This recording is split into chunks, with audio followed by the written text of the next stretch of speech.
আমি এটা শিখেছি আমার মেজো খালুর কাছ থেকে। তো আমার আম্মুর আমার হাতের ভর্তা খুব পছন্দ। আসসালামু আলাইকুম। আজকে বানাবো একটা মজার ভর্তা। ভর্তাটা খেতে খুবই টেস্ট হয়। তো তার জন্য প্রথমে দুটো কাঁচামরিচ আর রসুন ভেজে নেব একটু লাল করে। এভাবে এরকম লাল লাল ভাবে ভেজে সাথে দুটো শুকনো মরিচও ভেজে নেব। এখন লাল করে ভাজা হয়ে গেলে এটা তুলে রাখবো।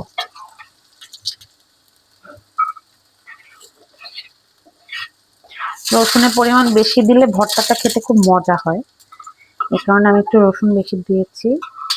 এখানে মিডিয়াম সাইজের 3টা রসুন আছে এবং দেশি রসুন, 3টা দেশি রসুন। এবার একটা পরিমাণ মতো পেঁয়াজ দিয়ে দেব, ওটাও হালকা একটু ভেজে নেব। খুব বেশি ভাজা লাগবে না, অল্প ভাজলে হবে, বেশি লাল করার প্রয়োজন নেই।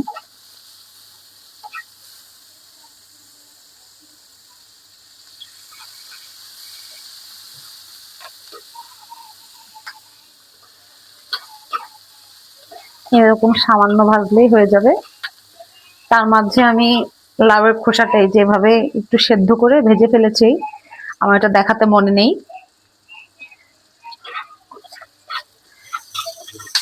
যেহেতু আজকে লাউয়ের খোসা ভাজি করব, লাউয়ে যতটা পুষ্টিগুণ আছে তার থেকে অনেক বেশি পুষ্টিগুণ আছে লাউয়ের খোসায়।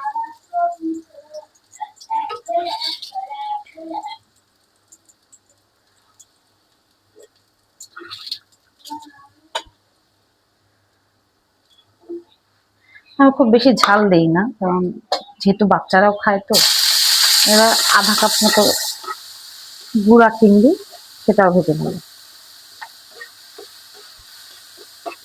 কোনোটাতে লবণ দেইনি, শুধু মাছটা ভাজার সময় একটু লবণ দেব।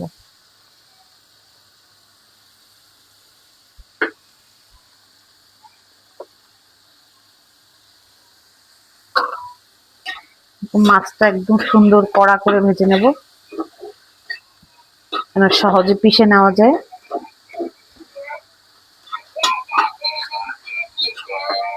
চিংড়ি মাছটা ভাজা হয়ে গেছে, এবার এটা তুলে ফেলবো। কড়া করে ভাজবো যেন সব ভালোভাবে মিহি হয়ে পিষে যায়।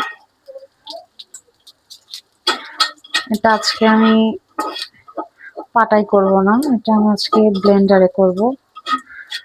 অন্যান্য সময় পাটাই করি, আজকে হাতে একটু সময় কম, এই কারণে আমি আজকে এটা ব্লেন্ডারে ভর্তা করে নেব। আপনারা এটা চাইলে পাটাই করতে পারেন বা ব্লেন্ডারেও করতে পারেন, যার যেরকম ইচ্ছা। আমি সবসময় পাটাতেই করি, কিন্তু আজকে একটু সময়ের স্বল্পতার কারণে আমি একটু তাড়াতাড়ি ব্লেন্ডারে করব। এই যে সব উপকরণ এই যেভাবে করে ভেজে নিয়েছি, এখন এটা একটু ঠান্ডা হলে ব্লেন্ডারে ব্লেন্ড করে নেব। রান্না করব হচ্ছে ডিম তেলানি। এটা বিভিন্ন জায়গায় বিভিন্ন রকম ভাবে হয়তো রান্না করে, আমার জানা নেই। আমি এটা শিখেছি আমার মেজো খালুর কাছ থেকে।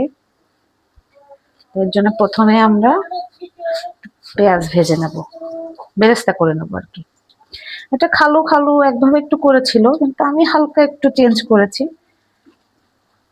খালার বাসায় বেড়াতে গিয়েছিলাম, তো বেড়াতে গেলে তো স্বাভাবিকভাবেই মাছ মাংস পোলাও বিরিয়ানি চলে।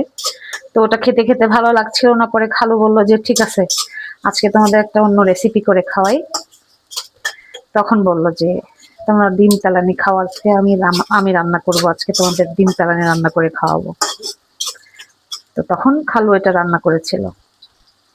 তো তার জন্য প্রথমে আমি একটু পেঁয়াজের বেরেস্তা করে নেবো। খালু অবশ্য পেঁয়াজের বেরেস্তা এভাবে দেয়নি, পেঁয়াজ ভেজেই করেছিল, কিন্তু আমি বেরেস্তাটাও করে উঠায় রাখবো। যে বেরেস্তা হয়ে গেছে, বেরেস্তা উঠিয়ে রাখবো। যে বেরেস্তা করেছি, এবার এবার একটা একটা করে ডিম পোচ করে নেব।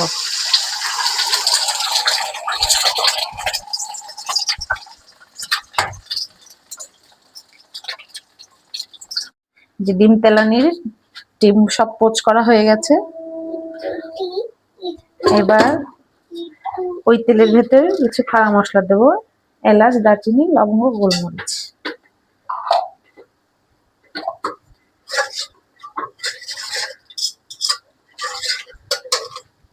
এরপর একে একে সকল বাটা মশলা দেবো।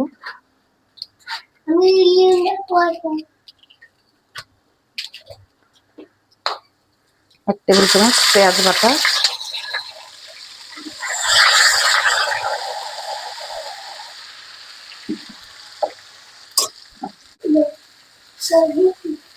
আজকে হচ্ছে আমি রান্না করছি কারণ আমি যখনই আসি তো আমার আম্মুর আমার হাতের ভর্তা খুব পছন্দ, এই কারণে তার জন্য ভর্তা বানাবো। তো বললাম যে তাহলে শুধু শুধু ভর্তা আমি কেন করব, আর রোজা রেখে আম্মু খুব ক্লান্ত লাগছে, এই কারণে বললাম যে ঠিক আছে তুমি আজকে রেস্ট নাও, আমি ভর্তাটার সাথে আর একটা কিছু রান্না করি।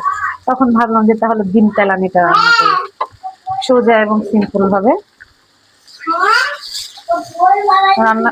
কথা বলতে বলতে আমি রসুন আর আদা দিয়ে দিয়েছি,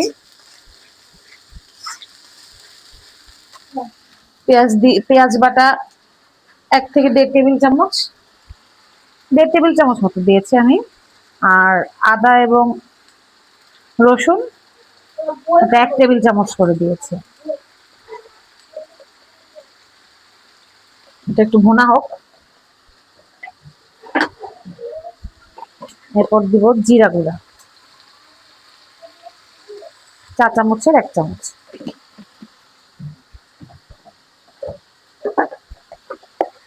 ধনিয়া গুঁড়া দিব তাও 4 চামচের 1 চামচ,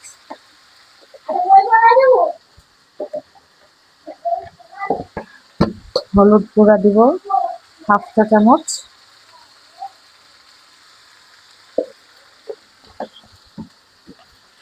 পরিমাণ মতো লবণ,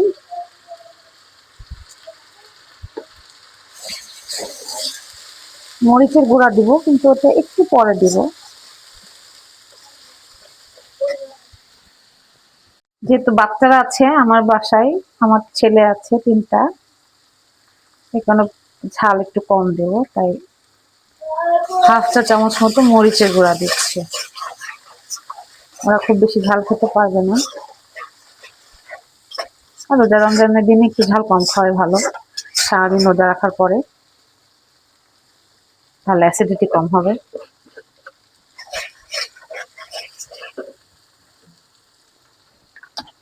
এবার একটু পানি দিয়ে মশলাটা কষা নেব।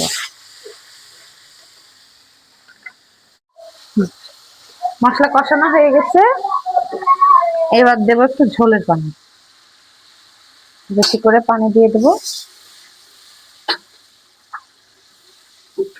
পানিটা যখন বলক করবে তখন ওর ভেতরে আমরা ডিম পোস্ট গুলো দিয়ে দেবো। বলক উঠে গেছে, এবার একটা একটা করে আপনার ডিমগুলো মাথায় দিয়ে দেবো।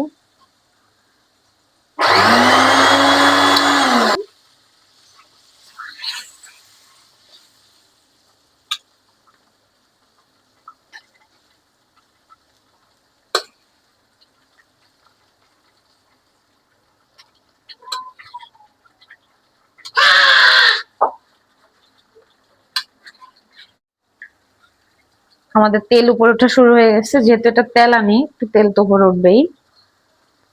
এবার লাস্টে ওই আগে ভেজে রাখা সেই পেঁয়াজের বেরেস্তা আর 1 চামচ মতো জিরার গুঁড়া উপরে ছিটিয়ে দিয়ে নামিয়ে রাখবো। ব্যাস, এটা হয়ে গেছে,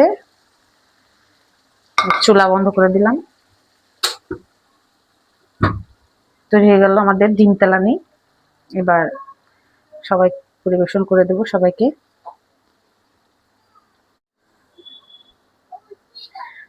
এই আমাদের খোসার ভর্তা আর ডিম তেলানি তৈরি হয়ে গেছে। আপনারা বাসায় ট্রাই করে অবশ্যই কমেন্ট করে জানাবেন যে কেমন হয়েছে, আর আমাদের চ্যানেলটা সাবস্ক্রাইব করে দেবেন, এবং যারা ফেসবুক থেকে দেখছেন তারা ফলো দিয়ে দেবেন এবং শেয়ার করে দেবেন। তো আজকে আসি, আসসালামু আলাইকুম।